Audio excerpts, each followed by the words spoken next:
श्री सदगुरु महाराज की जय। और कोई बोलेंगे क्या? बोलिए प्रेम से, श्री सदगुरु महाराज की जय। सदगुरु महाराज की वाणी है,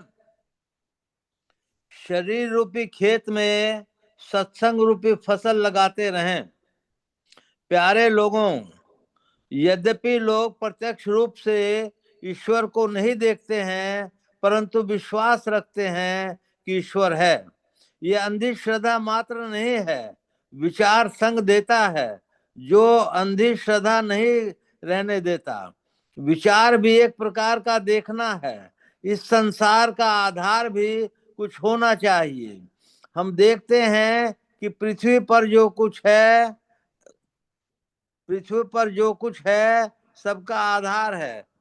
बिना बिना पृथ्वी के गाछ जंगल पहाड़ कुछ नहीं रह सकता। पृथ्वी के बिना उसका आधार कुछ रह नहीं सकता। पृथ्वी का भी आधार है।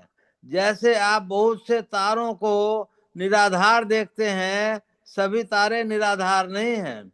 यह पृथ्वी भी एक तारा है, वह शून्य में है। पृथ्वी चंद्र तारे का आधार सूर्य है। बिना सूर्य के ये नहीं रह सकते। सूर्य का भी आधार है। जो सबका आधार है वह परमात्मा है। सबका आधार कुछ नहीं है, यह मानने योग्य नहीं है। ज्ञानियों ने कहा है कि ईश्वर को तुम अपने से पाओगे। जैसे हमारी आंख खराब हो जाए तो हम संसार की किसी भी चीज को नहीं देख सकते हैं। कोई चीज नहीं देखने के कारण संसार में कोई चीज है ही नहीं, यह बात नहीं है। जिनको आंख है वे देखते हैं। जिसके द्वारा हम ईश्वर को पाएंगे वह है चेतन आत्मा। परमात्मा को हाथ से कोई पकड़ नहीं सकता। भीतर में मन बुद्धि है, ये भी बाहर के पदार्थ पर आश्रित हैं। मन बुद्धि भी ईश्वर को नहीं जान सकते। इनके परे चेतन आत्मा है, इसी से ईश्वर को जाना जाता है। इसी के कारण इंद्रियों का ज्ञान है। उसका निजी काम ऐसा है कि मन बुद्धि आदि को छोड़कर जो होता है, तब जो मिलता है वह है ईश्वर। जो इस बात को नहीं जानते वे इसी आंख से देखते, इसी हाथ से पकड़ इसी हाथ से पकड़ने की चीज को ईश्वर मानते हैं। ऐसा विचार निश्चित कर लेने पर हम जाने कि उसको हम कैसे पाएंगे। हमारा फंसाव संसार के पदार्थों में हो गया है। यह फंसाव झूठे अपने तय में रहें तब ईश्वर को पहचानेंगे। अपने शरीर का ज्ञान सबको है, लेकिन अपने तय का ज्ञान नहीं है। जैसे शरीर को चिन्हते हैं वैसे ही अपने को चिन्हे, यह आवश्यक है। जब तक फंसाव नहीं छूटेगा तब तक ईश्वर को नहीं ज्ञान जान सकते। जानना दो प्रकार का है, एक है परोक्ष और दूसरा है अपरोक्ष। श्रवण ज्ञान और मनन ज्ञान यह अप्रत्यक्ष ज्ञान है। इसी को शास्त्रीय भाषा में परोक्ष ज्ञान कहते हैं। इसके पहचान तो नहीं होती, लेकिन निर्णय होता है। प्रत्यक्ष ज्ञान के लिए क्या करो? इसी के लिए साधु संत महात्मा कहते हैं कि भक्ति का अवलंबन करो। दूसरे कहते हैं कि योग का अवलंबन करो। यहाँ योग है वहाँ भक्ति है, जहाँ भक्ति है वहाँ योग है।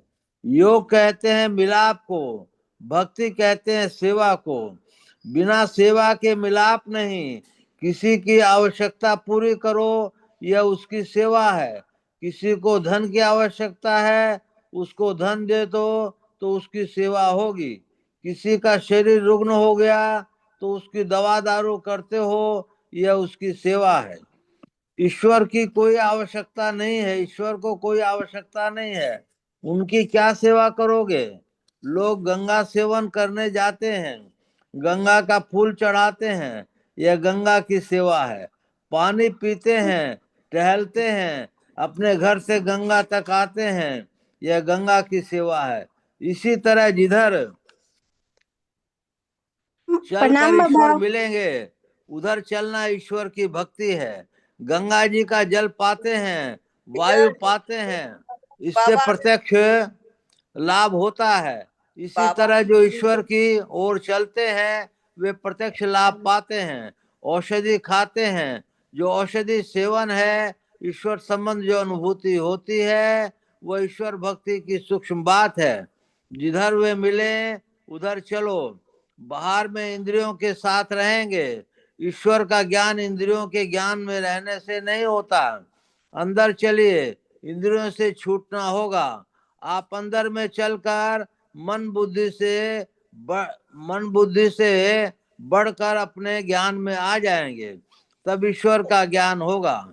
जैसे जैसे अंदर में बढ़ेंगे वैसे वैसे अनुभूति होती जाएगी और आपकी शांति मिलती जाएगी। ब्रह्म पीयूष बाहर की वस्तु नहीं, अंदर की है। जो कोई अपने को बहिर्मुख से अंतर्मुख कर लेता है, उसी को ब्रह्म पीयूष मिलता है। यह अंतर्मुख चलना ईश्वर की भक्ति है। इसी को योग कहते हैं। यह योग में बताया गया है कि बाईं ओर दाईं ओर यानी ईड़ा पिंगला दोनों के बीच में रहो तो चलते चलते चले जाओगे। यह शरीर खाने और मलमूत्र त्याग तथा भोग विलास के लिए नहीं है। इस शरीर को तुम ठाकुर बाड़ी और शिवालय बना सकते हो, और विलासमय भी। विलासी जीवन बंधन का जीवन होगा, और शिवालय तथा ठाकुरवाड़ी बनाने से ईश्वर की ओर जाओगे। इसका यत्न गुरु से जानो। घर गृहस्थी में रहकर भी कर सकते हो और घर गृहस्थी छोड़कर भी। घर गृहस्थी छोड़कर रहने की अपेक्षा घर गृहस्थी में रहकर भजन करना अच्छा है। घर द्वार छोड़ने से खाने की चिंता होगी, कहाँ जाओगे, घर घर घूमोगे, खाने के लिए कष्ट होगा। संन्यास में भी और गृहस्थी में भी दोनों तरह से भजन करो। भजन तुरंत ही समाप्त नहीं हो जाता।